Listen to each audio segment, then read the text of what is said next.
Okay, let's begin. So we've been discussing the case where a person has a chiyuv. The halacha is after they get married to this person, they have a chiyuv to stay married to that person. Lo yuchal legarisha l'shalecha kol yamav. He can't send her away all of his days. Okay, all of his days. So the Gemara was trying to figure out, how do we look at this case? You know, is it a lav takla aseh? When they add an extra aseh, does that make it worse? Does that not make it worse? Now the Gemara says, okay. Now this answer that we just brought, for both the opinions that Rava and Ravin put forward earlier on, that works if the Braita that we're going to see in a minute says bitilo velo bitilo, whether he was mevatel the wedding, the marriage, right? He undid it or he did not undo it. There's another opinion that the Braita does not say those words, bitilo velo bitilo. It rather says kiyemo, he kept the marriage, velo kiyemo, and he did not keep it. What's the difference, obviously? The difference between kiyemo, velo kiyemo, and bitilo, thank you, and lo bitilo, is kiyemo is in the status quo, okay? Bitilo is an active act of annulment, okay? So according to that opinion, ma'ika lememar, how could we say that when the pasuk says, if the Braita means kiyemo velo kiyemo, that's what the words are. We'll see the Braita in a minute, right? Ma'ika lememar. How could you say, like Rava put forward just now in the Gemara, that when you have an ones, lo yuchal shalcha kol yamav, the words kol yamav is able to, he's all of his days he's able to fix this problem. And how does he do it? By being married to her presently, being in the state of marriage to her all the time, all the days of his life. How could we fit that with the idea that we said that you get malkut for aseh, where the court tells a person how you have to do it? The Gemara answers, Midi hutama ela Rabbi Yochanan. Hold on one second. You're trying to tell me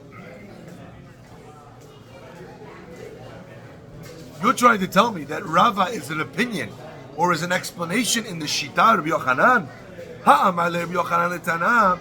Didn't Rabbi Yochanan say to one of the people who was teaching this Braita, you're quoting, Taneh betelo hayav velo betelo patur.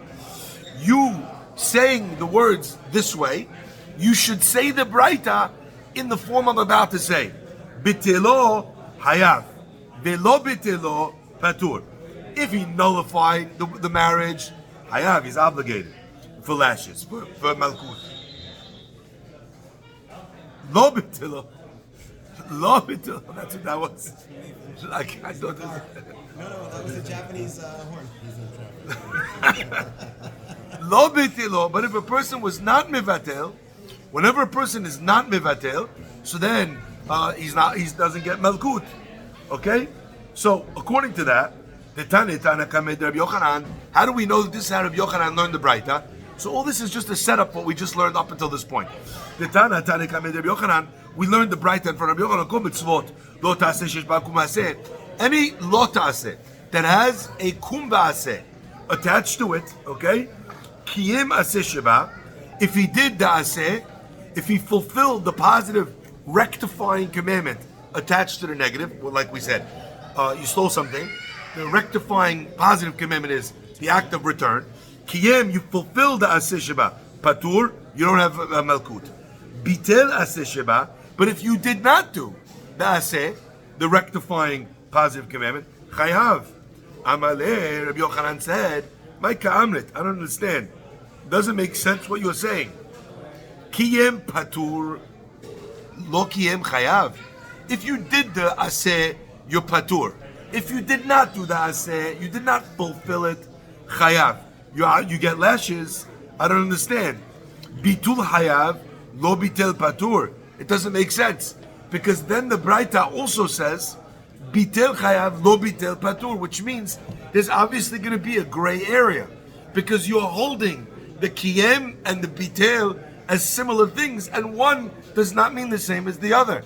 So it can't be that there's a synonymous rule. Kiyem chayav, bitel chayav, lo kiyem patur, lo kiyem chayav, lo bitel patur, or flip side, because in between the act of bitul, of nullification, and the non-act or the act of kiyum, there's obviously going to be space, and therefore won't always be consistent what the law will be. Okay? Rabbi Shimon ben Lakish Omer. So we see that Rabbi Yochanan already had a problem with the Braita, and he rectified the problem with the Braita. Rabbi Shimon ben Lakish Omer. Rabbi Shimon ben Lakish says, no. Here's how you fix the Braita. Kiyemo velo kiyemo. If you fulfilled it, no, the aseh, no malkut. If you did not fulfill it, okay, then you do get malkut. Now, how does Rabbi Shimon ben Lakish fix the problem that we just asked in the Gemara? And the answer is that once we have the malkut put in place, right, by the Beit Din, then at that point it doesn't make a difference whether or not you fill the commandment. Now let's take a look at this. Where is it? Rabbi Yochanan Sava. Here. Kiyemo velo kiyemo. You see that? Kiyemo patur. Rashi. Lo kiyemo ki sheomrim lo kayem malkinoto. Rabbi Yochanan mokim la lematnitan v'lav anitak leaseh. Rabbi Yochanan puts the Mishnah, the Braita, in a situation of a lav, a negative commandment, attached to a positive. If it's talking about a lav that has an aseh coming before it, svira le delokim, Resh Lakish, but Resh Lakish holds ben nitak, ben kidemo aseh shavin. At that point, he holds it doesn't make a difference if it's lav nitak, whether it was preceded by a lav. In every case, there's a situation where the Beit Din could give lashes no matter what. Now the Gemara says, okay, so we have a machloket now between Rabbi Yochanan and Resh Lakish. How to see the Braita? Ask the Gemara, why did each one of them have the opinion that they have? What are they arguing in? What is the source of their machloket where a person does not fulfill the positive rectifying commandment that according to Bishimon and Lakish you can get malkut, according to Yohanan not. The Gemara says, you know what the origin source of the machloket is? They're arguing in a case where of hatra'at safek. What's hatra'ah? We learned many times. Hatra'ah means that the edim give the person a warning that if you don't do this, you're going to get malkut. So there's hatra'ah, which is a hatra'at safek. What is the hatra'at safek? Ma'asav hatra'at safek, shmei hatra'ah.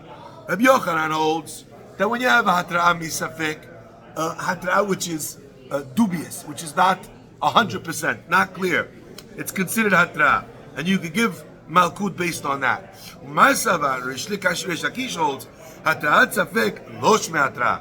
When you have a hatra'ah which is in doubt, which is not clear, it's not considered hatra'ah, so you can't give it.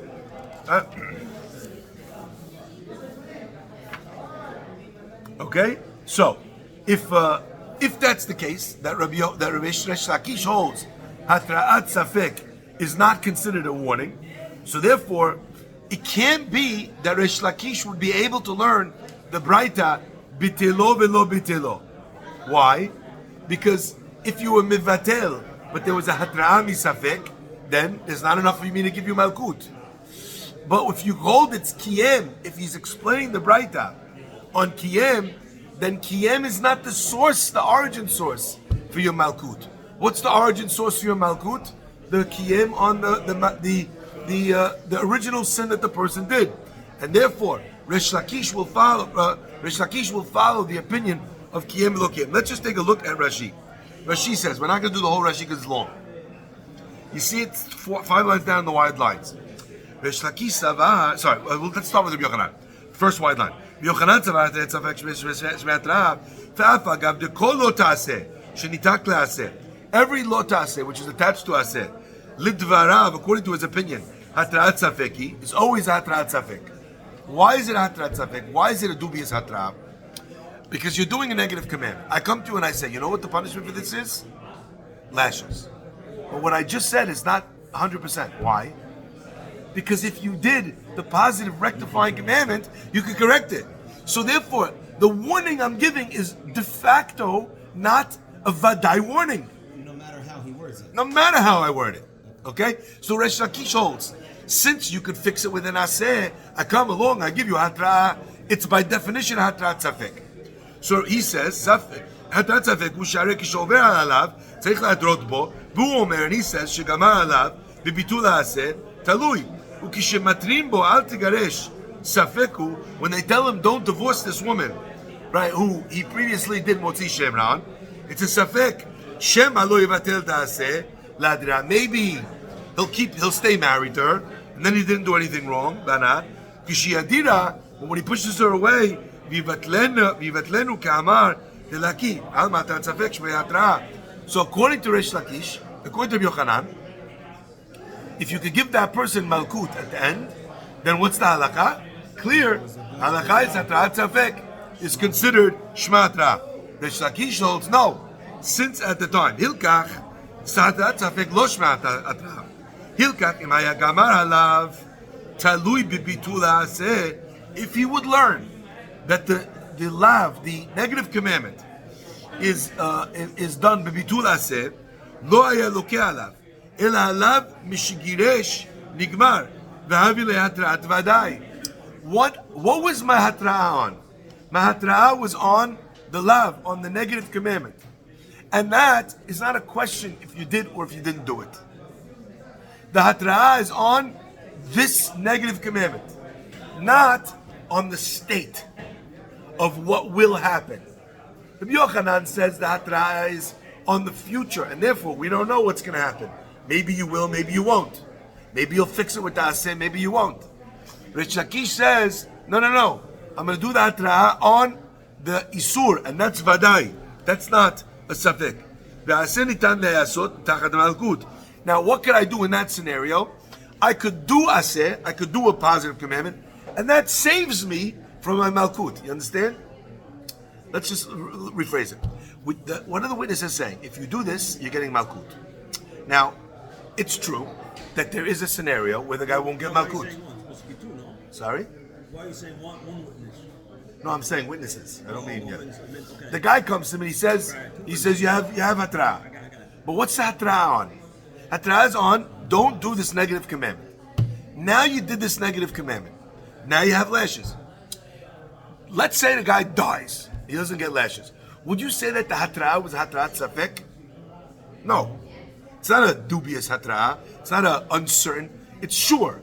But circumstances conspire to be able to not have the malkut come to fruition. Says Resh Lakish, I'm not giving you hatra on the situation, on what will be, on something that you could or can't fix. I'm giving you hatra on the lav, on the negative commandment. You did that negative commandment, vadai malkut. You just have a get out of jail free card called an aseh. And the aseh, I returned it. I didn't divorce her.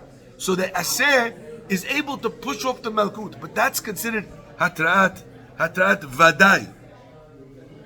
So according to that, either he'll do one or the other. But if you have a scenario of hatrat safek, that would not be hatra. So therefore, Resh Lakish has no option to be able to learn the language of the Braita. Im bitel, im lo bitel. He can only learn it im kiyem, im lo kiyem. Okay? Now the Gemara says, let's prove that this is actually how Rabbi Resh Lakish and Rabbi Yochanan actually hold. Each one of them follows their actual opinions from somewhere else. The Itmar we learned, let's say someone swears, I'm going to eat kikar zeh, this loaf of bread today. Okay? The guy, the whole day passed, and he went gluten-free. Rabbi Yochanan Resh Lakish, machloket, damri tarvayu en loket. Rabbi Yochanan and Resh Lakish both hold that you do not get malkut. Rabbi Yochanan omer en loket. Rabbi Yochanan says you don't get malkut for that mishum da'avi lav she'en bo ma'aseh. It's a lav that has no action. What's the lav? What's the lav? No, in this case, he swore, I'm going to eat this loaf of bread by the end of the day. Just not doing anything. That's a lav, a negative commandment. She'en bo ma'aseh. There's no action in its breaking of the commandment. V'chol lav she'en bo maaseh, en lokin alav. Rabbi Yochanan says the reason why you don't get malkut is because there's no action involved. Rish Lakish omer en lokem. Rish Lakish says mishum dehave hatra'at safek, because it's a warning which is not 100% valid. V'chol hatra'at safek, and every hatra'at safek, lo shma hatra'ah, is not considered a hatra'ah. Now, why is this considered a warning which is not vadai, which is not certain? What's the reason? The reason is, sorry? He might do it, he might not do it. He might eat the bread, right? You're saying you're talking about the bread, correct? That can't be the reason. Can I tell you why? By anything. Every warning is before the guy does the avon. Maybe he will, maybe he won't. It's not a clear warning. Huh? The warning is not clear. Yeah, but No, the warning's clear So what makes this hatrat safek? because it's a lack of action. It's love. because he didn't do it, he says lack of action. No, that's Rabbi Yochanan.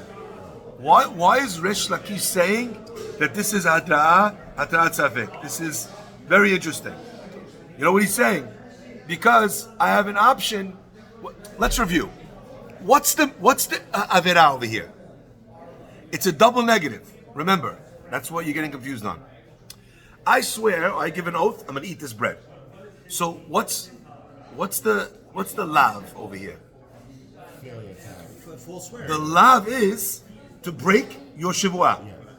Right? That's your lav. That's the negative command. You're not allowed, like lo yachel devaro. You can't break your neder. So the negative commandment is not eating it. It's a double negative. What's the hatrat safek? Hatrat safek is I can eat the loaf and then keep it. It's different than every other lav. Every other lav, don't do this. So then after the hatra, what do I do in order to be able to do the negative commandment? I do the negative commandment. But in this case, right, it's don't fulfill the act of not eating it. The non-act of not eating it. So he has an option. Even though he goes the whole day by not eating it, he could at some point in the day eat it, which means the hatra is a hatra tzafek. It's different than a negative commandment in the general case. Okay? You got it? Because it's backwards. Every commandment, I tell you, don't break Shabbat, as an example. Then the guy goes, knowing you break Shabbat. So the hatra is vadai. If you do this, that's what's going to happen. At this point in the day, what can I tell you to do? I can tell you only that if you do this in this moment of hatra'ah, if you do this, there's a malkut, there's a punishment. But the guy has a whole day to fix it. How does he fix it? By eating something. So there's the outcome of the malkut is considered to be hatra'at safek. And it's not finite. There is no end time where he's. He said by the end of the day. He limited himself. In his swearing, in that language, he gave himself a window, Right. so to speak. Okay? The Gemara says, V'tarvayu, both Rish Lakish and Rabbi Yochanan, Aliba de Rabbi Yehuda, they follow the opinion of Rabbi Yehuda. Titania, the Pasuk tells us that when you have the Korban Pesach, you have to eat it that night. Okay? Even though we all love leftovers, there's no leftovers of Korban Pesach. What do you do with the leftovers, right? You have to burn it in fire. The Pasuk comes along and gives you a positive commandment after the negative commandment. What's a negative commandment? Don't leave it to the morning. What's a positive commandment? Burn it in fire. Okay. Lomar she'en lokin alav. To tell you, why did it give you this get out of jail free card by the option of burning it? To tell you, she'en lokin alav, that we don't get malkut for that. Divrei Rabbi Yehuda. Those are the words of Rabbi Yehuda. That's how Rabbi Yehuda holds with regards to the lav anitak la'aseh over here. Okay? So, how is Rish Lakish and Rabbi Yochanan connected to Rabbi Yehuda? When it says Rabbi Yochanan, diyekachi. Rabbi Yochanan learned like this. Tama deba katuv. The reason why the person does not get, in this case, you don't get malkut for the lav anitak la'aseh, is because the pasuk came along and told you lav anitak la'aseh. It gave you the get out. It said, and if this happens, not will give you malkut, but rather, then you burn it. Okay? Ha lo ba katuv. But If the pasuk had not told you, ba'esh tisrofu, loke, you would get malkut. Even though it's uncertain. Why is it hatrat safek? Because you can eat it. One more time. Don't leave anything extra until the morning. It's the same thing as don't eat the bread until the end of the night. Right? So Rabbi Yochanan says, the only reason why you're not getting malkut over here is, you know why? Because we threw in a positive commandment to solve the issue. But if you didn't have that positive commandment, what would you be left with?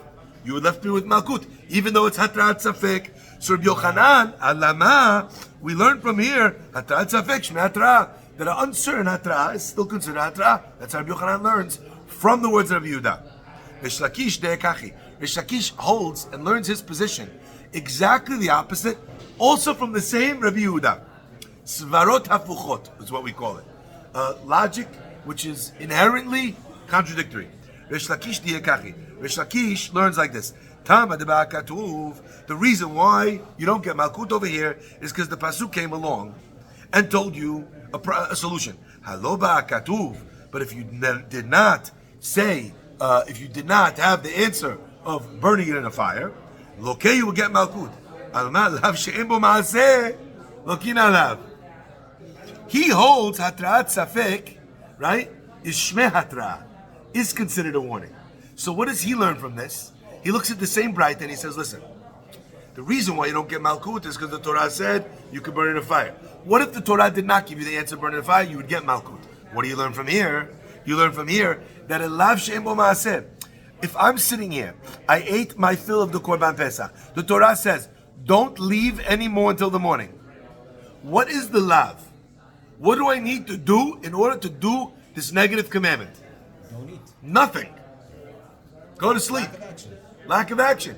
So you see, if the Torah needed to give you an aseh, to get you out of malkut, that you would get malkut for lav she'en bo ma'aseh.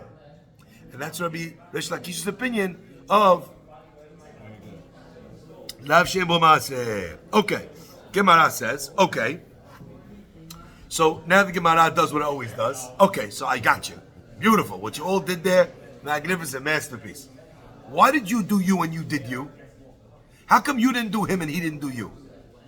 You could have learned this like this, you could have learned that like that. Why did each opinion, why did they learn the way that they learned? Gemara says,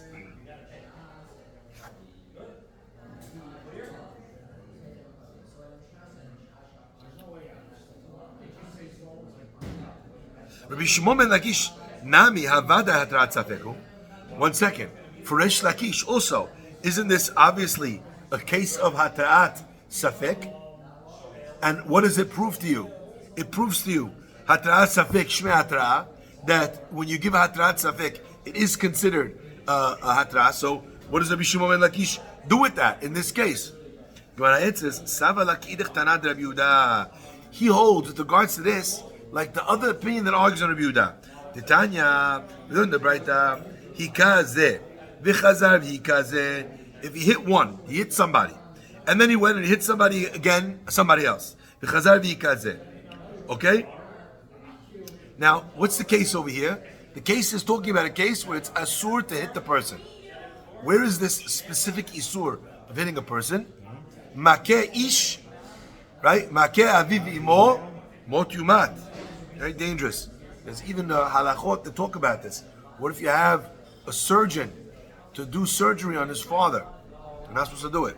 Unless there's no one else, it's life-threatening. Chamuvaya says, life-threatening, yes. But even if you're a better surgeon than somebody else, even if you're better, No, if there's someone even else who can do even it. if the father says, I want you to do it, if there's someone else to do it, someone else should do it.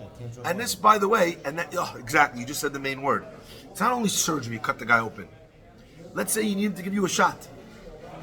Can't give a shot either. Your mother should give a Take out shot. a splinter. Anything which will cause blood. Okay? The halakha will be asur. Says the Gemara, very serious. Says the Gemara, so the Braita teaches us, he hit one guy, and then he goes and he hits another person. One of them is his father, okay? Kilel zeh, curse this one, He returned and he cursed the other one. Because also, right, Mikalel Avim was also the same thing. Says the pasuk, you're not allowed to do that either for your father. Hikash bebat achat. What if you hit both of those people at the same time? Or kilel shnehem bebat achat. Or he cursed both of them at the same time. How do you curse two people? You have two hands. How do you curse two people at the same time? You say, the two of you? Okay, that's a cursing both times. The halakha is hayav. You get the death penalty of makeh ish or mekalel aviv. Rabbi Yehuda Omer, Yehuda says, bevat achat hayav. If you do it together, hayav. Bezeh achazeh patur. When you hit one after another, patur. Like everything else, in order for this to come into effect, you have to have hatra, right? So if you gave me hatra, and though you're not going to curse your father, and then I said, the two of you, this should happen, right? Immediately after the hatra, what did I do? I cursed my father. The fact that I included somebody else in it as well is irrelevant. But if I did one after the other, first I did this, then I did this, bezeh achazeh, patur. Why? Because the hatra'ah has a hatra'at safek. So we see that in this scenario, Rabbi Yehuda says that the hatra'at safek means that I'm not going to be, it's not as if I had a hatra'ah. Okay? So that's the opinion of Rabbi Yehuda. Okay? I'm missing the whole point of why if it's both of them, it's patur. Why, if it's, you get one after the other? Yeah, I'm totally missing that. So let's look at Rashi for 1 second. The simple way of understanding the Gemara would be two people, one of them is his father, one of them is not. You're imagining Bob and his dad. Says Rashi, I was Ikaze. thinking his father and his mother. Sorry? I was thinking father and mother. No, because then either way it would Then be. he's done. Yeah, for sure. You see Rashi about 15 lines down in the narrow lines. Hikaze. Yeah, Rashi says, Hikaze, right about over there. You got it? Like somewhere over there. Hikaze, mi shegiresh et ishto, v'niset v'yalda, safek ben tet lalishon, safek ben zayin laharon. A person gets divorced and remarried. But he gets divorced and remarried in a short enough period of time that now the woman gives birth, and we don't know. Is it from the first husband and it's an early baby? Or is it from the second husband and a late baby? Or is it from the second husband, it's an early baby? So we don't know who the father of this kid is. Safek ben zayin laharon. He hit this one and he hit that one. The guy is getting really mad about child support. He goes to the two possible dads, right? And he hits them both.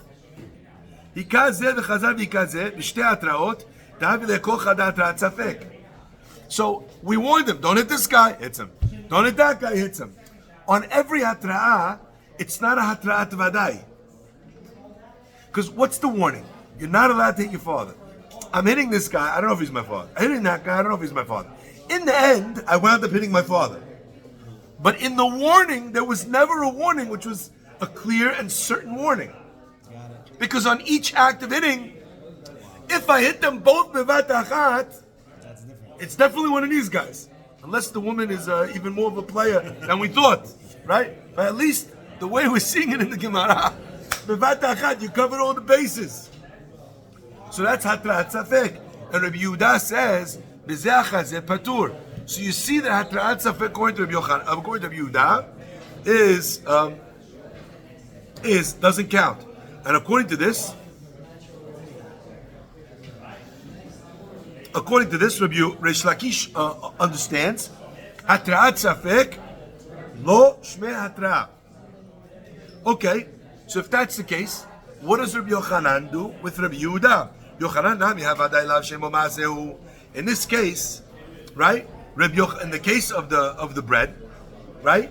The case of the bread. So in other words, the Gemara just explains that Reish Lakish derives opinion from the opinion of Rabbi Yehuda. Okay. The Gemara says, okay, now let's revert. Why did Rabbi Yochanan not learn in the story of Pesach the same way as Reish Lakish? That you see from here, lav she'en bo ma'aseh gets malkut from the fact that it needed to get you out of malkut by giving you the burning an option.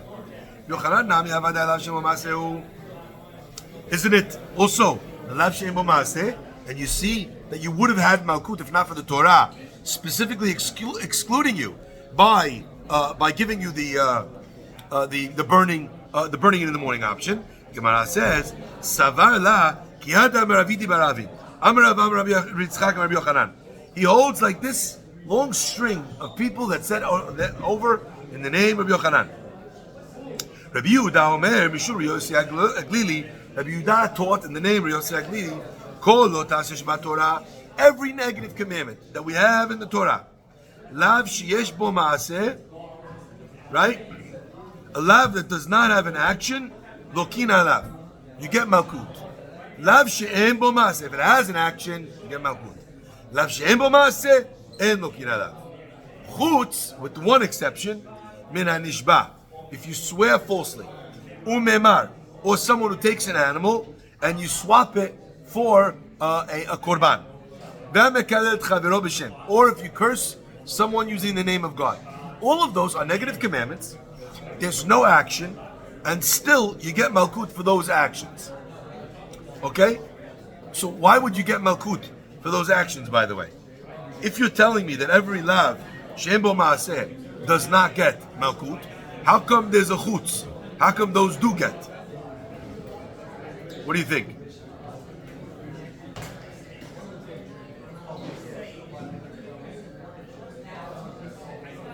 What do you think?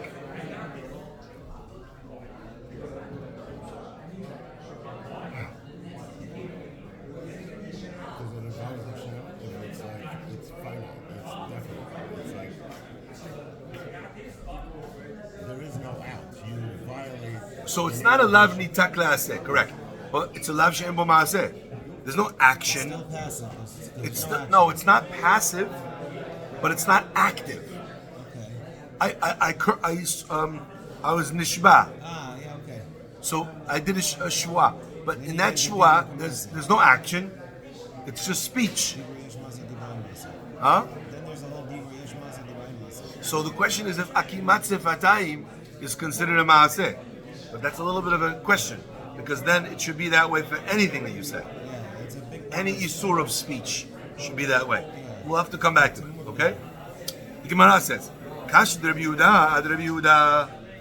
So it turns out, right, that if this opinion, Rabbi Yochanan is saying, I'm following Rabbi Yehuda, that says that there's no malkut for any lav she'en bo maaseh, right? None, except for these. Which means that the lav she'en bo maaseh of not eating the loaf of bread, I swear I'm going to eat a loaf of bread until tomorrow. I don't eat the loaf of bread. Rabbi Yochanan says, right? No malkut, right? So you see over here that Rabbi Yochanan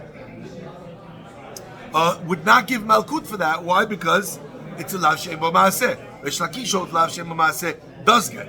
Rabbi Yochanan says no. Who's he following? He's following Rabbi Yehuda. And the Gemara says, okay, 1 second. So it turns out we have two Rabbi Yehudas that argue with each other.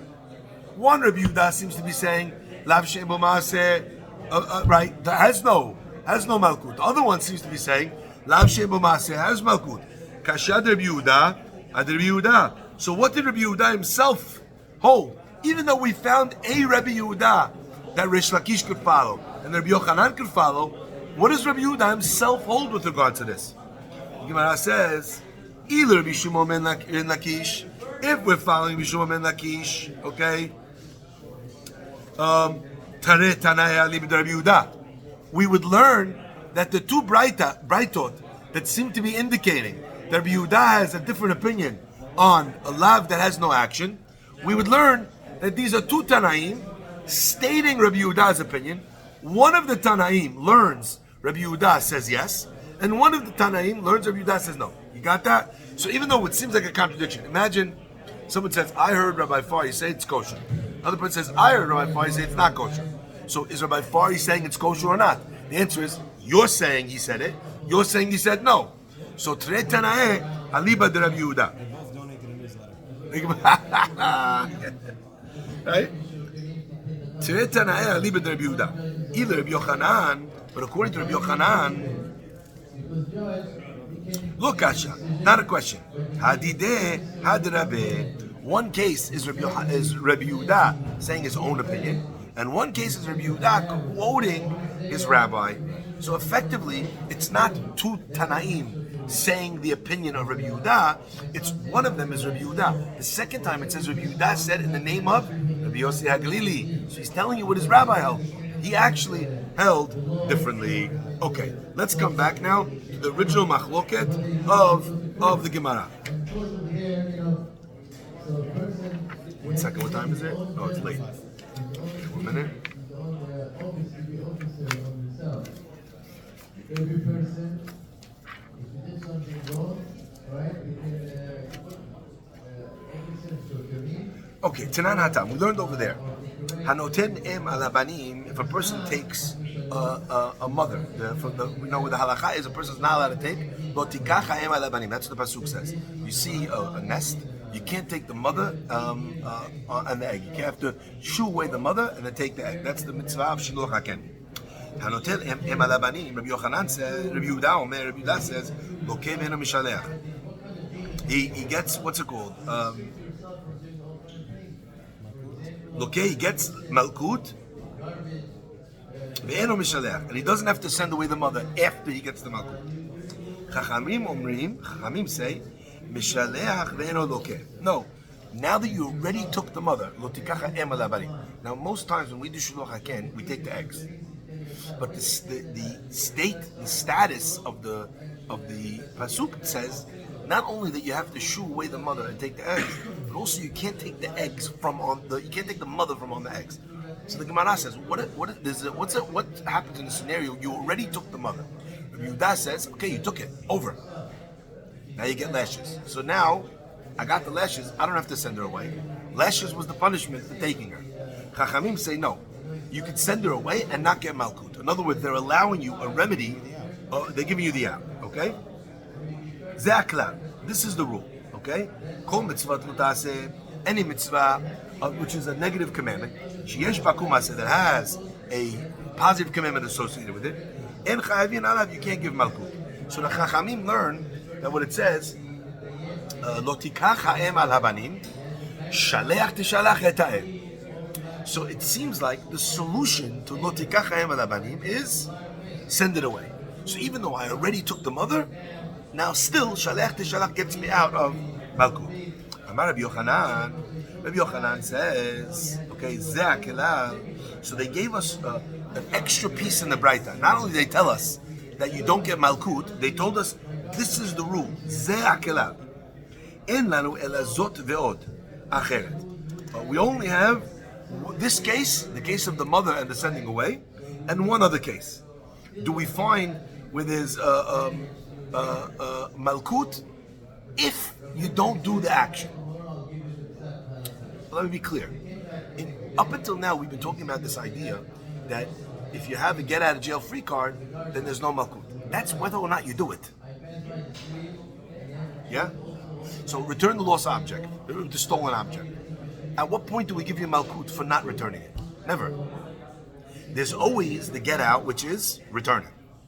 So there's no point for me to give you Malkut at no stage in time. Here we're learning something different. We're learning that whenever there's a lav nitak la'aseh, you could do the aseh and get out of the Malkut. But if you don't do it, right, then what happens? And you will get Malkut. Okay? So the Rabbi Yochanan said that this only happens in two cases, where you could do the action and not get Malkut, and if you don't, you get Malkut. Okay? Yes? What happens if the stolen object is destroyed? Does that change the situation where you can no longer correct your action? No. What we're learning about in that scenario is that the Torah is indicating that the solution to this is not Malkut. There's another solution. And that solution is the returning of the lost object. So that precludes the Malkut from ever being on the table. That's how we're understanding that opinion of Lav Nitak La'aseh en Lokin Alav. Okay? But here we're learning something different. Okay? So, let's continue. Amar Rabbi Elazar said to Rabbi Yochanan, Hecha, what's the other case? What's the other case where it's a Lav Nitak La'aseh, okay? And the only way you get out of the malkut is if you actually do the aseh. What's the other case like that? Amaleh lechi tishakeach, when you find, right? If you think about what the other case is, it will make itself available to you. In other words, you figure it out. Or like the kids say in text and WhatsApp, LMGTFY. Let me Google that for you. Right? Let me Google that for you. Nafak, Rabbi Elazar went out and he thought about it. And then what? He figured it out. What is it? The Tanya, the Braita says, Ones shegeresh, a person who forced himself on the woman. Then he divorced this woman. Okay, shegeresh. In Yisraelu, if he's Yisrael, machzir ve'eno lokeh. He could take her back and he doesn't get a malkut. Im kohenu, but if he's a kohen, lokenu ve'eno machzir. He was honest his own wife? Yeah. No, before. Before she was his wife. Before she's his wife. The halakha is he has to marry her. Okay. So what happens? He forces himself on a woman. The halakha is if she wants to get married, he has to marry her. So what happens? He marries her. Now, lo yuchal shalcha kol yamav. You can't send her away the whole days. So what happens? He marries her and then he divorces her. In the case of ones, the Gemara says, what happens after that ones happens? Right? He divorces her. What happens after that divorce happens? So he did a negative commandment. But he could take her back. So the Gemara says, if he's Israel, he can take her back and not get malkut. But if he's a kohenu, because since kohen is not allowed to marry a divorcee, you can't even marry your own divorcee. Even if he divorced her, you can't remarry her because she's divorced, even though you divorced her. Correct. And since the Kohen doesn't have this get out of jail free option of remarrying her, so therefore he gets malkut because the second he divorces her, it's a be all end all on the isur of lo yuchal shalcha koyamav. The Gemara says, "Hani chalaman detani kimu velo kimu." This works very well according to the opinion of kimu velo kimu. Why? Because in that scenario, we learn that when a person gets malkut, right?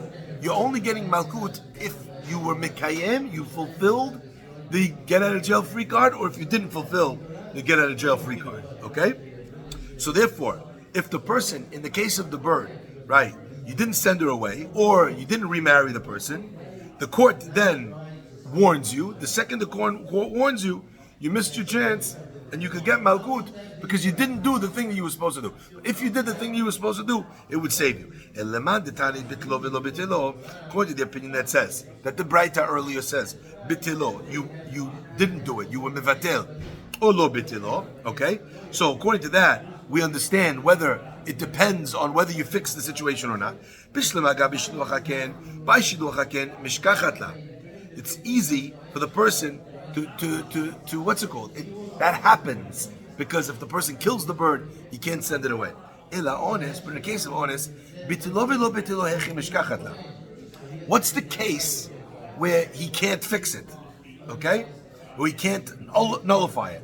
Idekatla, if he killed her, that's why he can't remarry her. We have a principle that says that if I do an action that obligates me on two punishments, which punishment do we take? We take the worst punishment. It's like a much harsher, more violent version of the buy one get one free idea, where the free one is always the cheaper one, and the buy one is always the more expensive. There's no buy one get one free where you buy the cheaper one, you get the more expensive. You buy the more expensive one, they give you the cheaper one for free. Kam Leibid is a much more violent version of that. Not equal or lesser. Not equal, exactly. So not of equal or lesser value. Now he has to remarry her, but he can't remarry her. You know why? Because he murdered her. Now, if that's the case, so for the act of murdering her, which is the act that precludes him from ever remarrying her, you want to tell me he should get lashes for it, but we're going to kill him for it. So yes. So what are we doing? So where would the case be where you have an honest, right? Where you'd have an honest that you can't that you can't fulfill or solve the problem of the isur. Says the Gemara. Amar Rav Simi Mechozna. Rav Simi Mechozna said, "Kigon shekibel la kiddushin me'acher." Why? Let's say someone else decides that they want to marry her. So they tell the guy, "Okay, you divorced her. Here's a coin. Okay, here's a coin. I want you to be the shaliach to accept on her behalf the coin for kiddushin." The woman says, "Okay, guy, all right." He figures he put his wife through enough. And the least he could do is accept the coin on her behalf so she can become mikudeshet. He accepts the coin. What did that action do? It made her married to another man. Right? But he's still guilty for what he did. 1 minute. This guy, honest, forced himself, marries her, divorces her. What's his responsibility right now? To remarry her. But what does he do? He doesn't make it not possible by killing her. He makes it not possible by marrying her to somebody else. And he actively did that himself. He actively took part in it, and there's no punishment of kam lebederav. I mean, he didn't kill her. So in that case, the act of taking kiddushin, of receiving the kiddushin, what does it do? It makes it that he can't remarry her. Now hold on 1 second. So you think to yourself, if you're learning the Gemara on the side, 1 second, all it does is mean that he can't marry her now. Maybe when they get divorced, he'll take her back again. Why? Because once she's married to another man. Excellent. Machzir grushato. The only time a person's allowed to marry his own divorced wife is if nobody else marries her in between. If I marry her, divorce her, she marries someone else, divorces her, I think fair game. I'm Yisrael, no problem. No, machzir grushato. If someone else marries her after your divorce, you can't remarry her again. Okay? So therefore, in the receiving of the coin on her behalf, his active participation, he removes from himself the possibility of ever remarrying her, of not sending her away, and therefore, that's the case where the person will have a malkut situation of not doing it with an active participation. It's a commencé delete. Yes. Gemara, how inventive is that? Gemara says, Amarav, no, doesn't work. Ishavi te shaliach, if she made him a shaliach, ihi ka mevatlale. She's the one who was mevatelet. Right? She's the one who nullified the possibility, not him. Now it's true, right? It's true that he received it. But who's the person here that's doing this action? There's an idea of what's called shaliach adam kemoto, which means that if I appoint you, my agent, to do something, you could do something on my behalf. But when you do it, who is it considered as if did the action? Me. So that's what shaliach means. Let's say I appoint you shaliach to light Chanukah candles for me. The halakha is it's like your hand did it. So therefore the Gemara says, since she made him a shaliach, it's not like he did it. It's like she did it. So you don't have the case of his active participation bringing malkut. Ilo shavite shaliach. So let's say he accepted the kiddushin, but she did not make him a shaliach. The Gemara says, Kal kamineh. Is it up to him to accept the ability for shalichut to receive kiddushin on behalf of a woman that didn't appoint him a shaliach? Can I go around receiving it? It doesn't work. There's no kiddushin. Velo klumi, so therefore it's nothing. Ela amar Rav Simi ben Arda. Rav Simi ben Arda said, Kegon shehidira berabim. What's the case? Okay, where he made a neder in public, right? Berabim, that he's never allowed to marry her. She's forbidden to him. So the act of the neder itself precludes him from ever remarrying her, and that neder now is an active act, right? To be able to punish him for lo yuchal shalcha koyamav. Okay?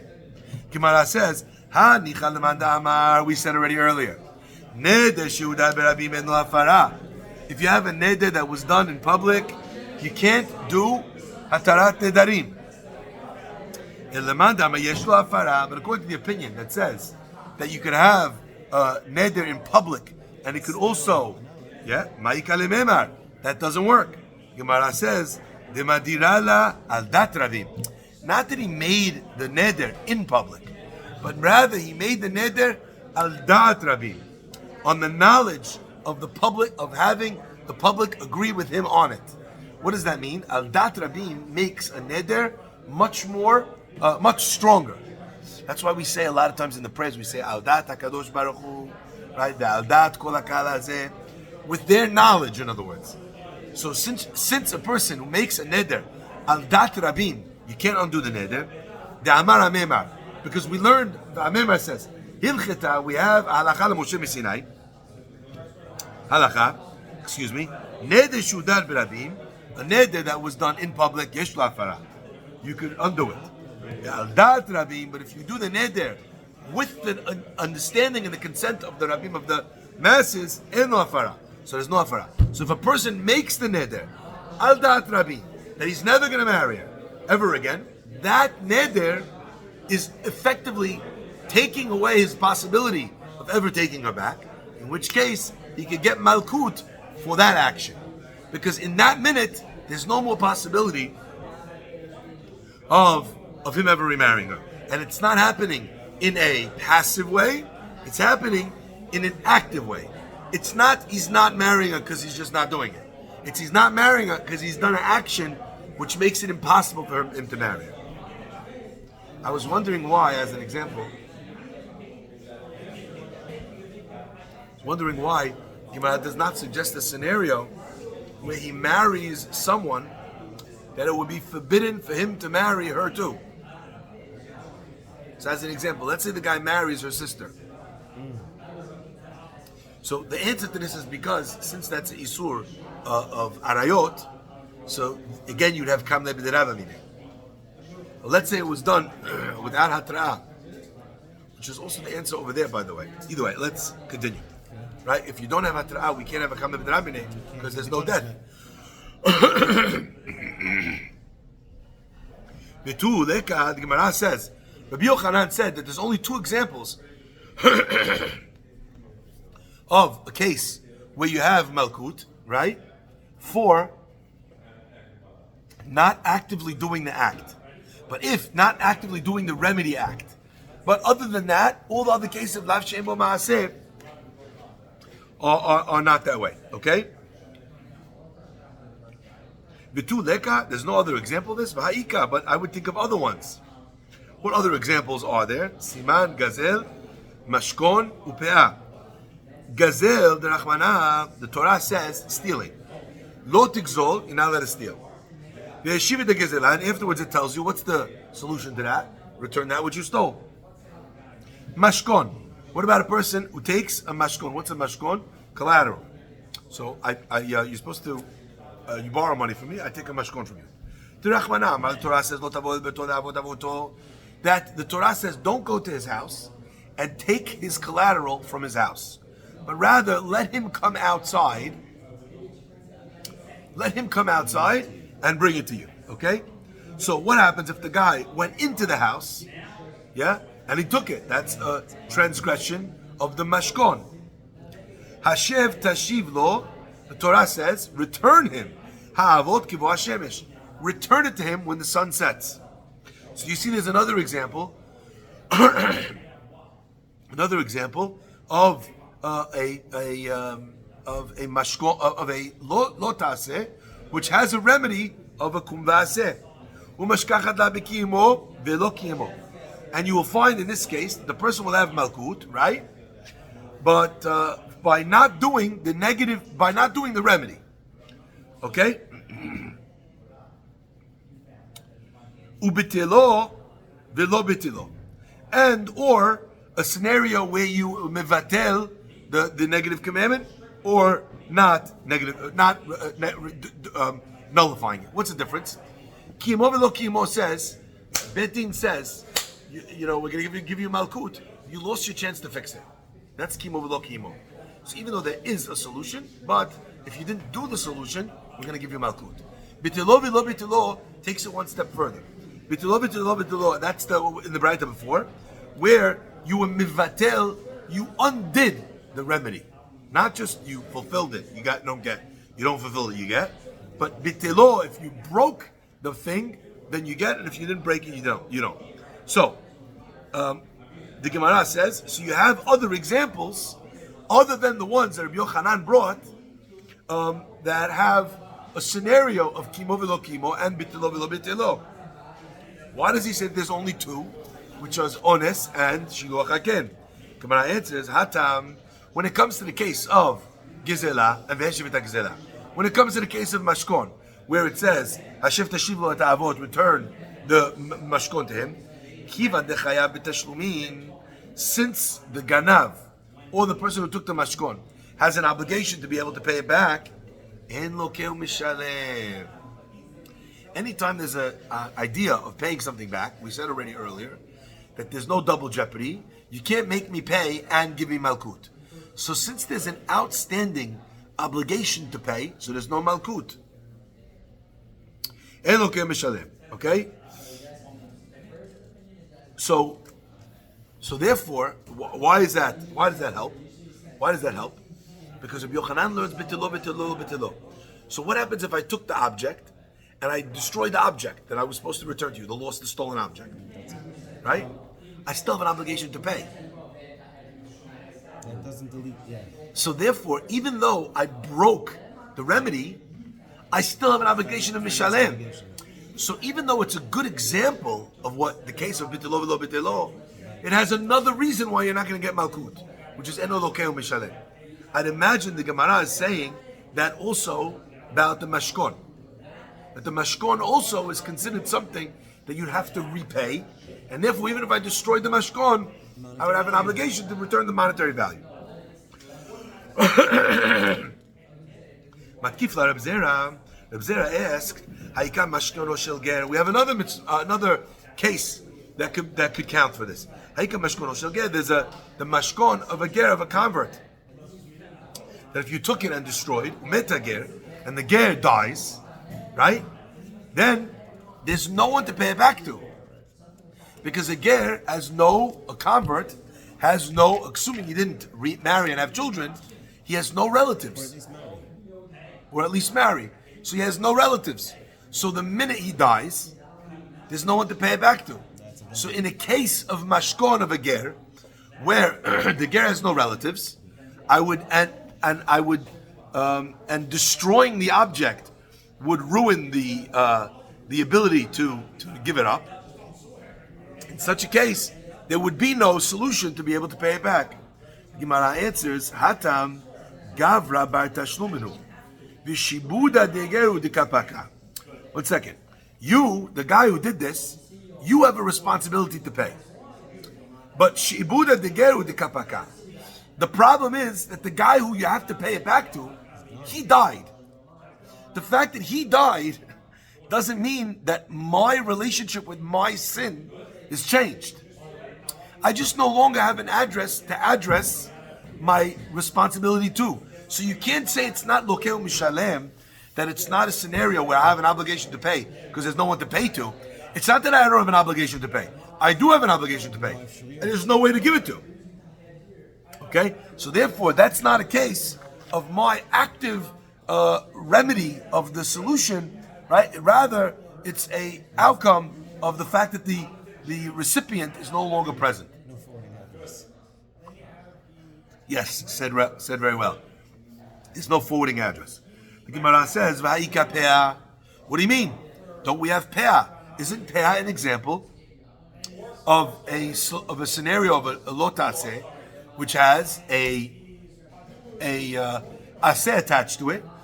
That if you don't do it, if you mivatel, that aseh that you could get malkut. V'ha'ika peah derachmanam. The Torah says, don't get rid of the corner of your field. Okay? Now, I cut the corner of my field and I have this wheat in my hand that I was not supposed to cut. What should I do in that scenario? I should just take the peah that I cut for myself and then just give it back to the ani. So there's a scenario of kimu v'lo kimu, which is Rabbi Resh Lakish, right?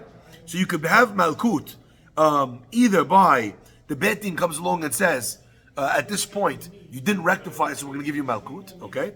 Did you rectify it? No, Malkut. Or Bitilo Vilo Bitilo.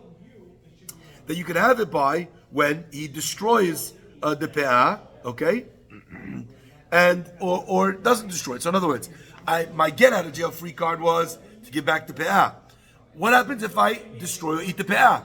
So if the minute I do that, I destroy it, it doesn't exist anymore. So there would be an active case of destroying the remedy that I should get Malkut for. The Tanan, mitzvat Pe'ah la'afrish min hakama. The mitzvah of Pe'ah is to separate it from the kama, from the crop. Lo afrish min hakama, if you did not separate it from the crop, mafrish min ha'omarim, you could separate it from the sheaves, from the other part of the produce.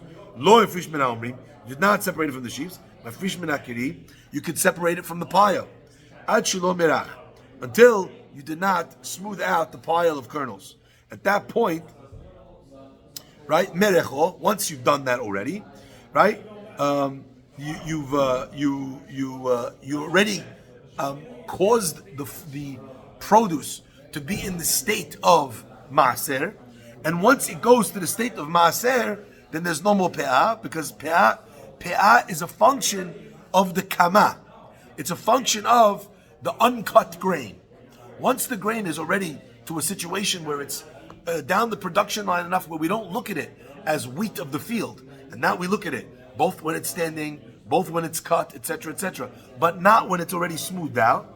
At that point, maaser v'noten lo. What do? You take off maaser and you give it to the ani. But there's no more pe'ah at that point. It's only considered maaser. So what's the scenario where I can actively take the remedy of what's it called? Take the remedy of giving it to pe'ah after the fact. What's the point where I can actively destroy it? The point of actively destroying it is by taking it enough down the line of producing it, or by grinding it, or by smoothing it out. At that point, the option of remedy is gone. So therefore, that's a scenario. Why does Rabbi Yochanan say two? Here's another one. Right? It says, no. Rabbi Yochanan holds like the opinion of Rabbi Ishmael. Rabbi Ishmael holds that you could take pe'ah not only from when you smoothed out the grain, not only from when you ground it, but even if you turned it into dough, you could still take pe'ah even from the isa, even from the dough. So therefore, there's no point in the process of pe'ah where it would be actively nullified, where you could have this scenario. What do you mean? What if I ate it? I ate the bread. There's no more bread. Gemara says, Ela zot v'od acheret aha. So when it says this in another case, Yochanan said there's these two cases only, honest and shiluach haken, right? He must be referring to this case.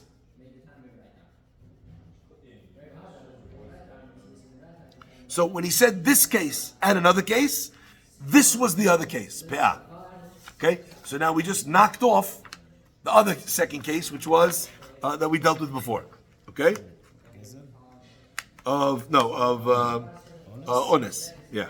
Okay, but ones, lo, but ones not. What's going on here? But ones, lo. But when it comes to a case of ones, where the guy figures out a way of ensuring that he can't marry her, not. So what did we say earlier was the answer? The answer was where he swears he's not going to be with her, but he does it not birabim, not in public, but al dat rabim, according to the with the consent of the community. Al dat rabim. When do we say al dat rabim en lo afara lidvar reshut? When it's something which is up to you. Like as an example, al dat rabim. I'm not going to drink this cup of water as an example. Make an neder like that. Okay. Now you can't do it because it's up to me whether or not I drink this water. Can I say, I'm going to make a neder on something that I'm obligated from the Torah to do? When it comes to a dvar mitzvah, something you're commanded to do, then there is hafara. There is an ability to be able to undo it, even if it was done al da'at rabim, because it was already a mitzvah prior to your attempt to do so. You had a scenario where you had a teacher who taught the children, and he did something terrible. What did he do? He hit the kids too much, more than was necessary. Did it maybe out of anger, or he did it too much. It was disproportionate response, right? In that case, Adre Rav Acha. Rav Acha made him make a neder, okay, al dat Rabim, that he would never teach again. The Hadre Ravina. But Ravina took the neder that he made and he undid it. Because he could not find another teacher for the children that knew how to teach them Torah properly, like he did. So he undid. He obviously, I'm sure, warned him, made sure that it would never happen again. But he said to him, since this is a mitzvah here for him to teach the Torah, so in a place where there's a dvar mitzvah, even if the person made a neder al dat rabim, still it could be undone. Says the Gemara. I didn't want to leave in the middle, but still there's still a ways to go.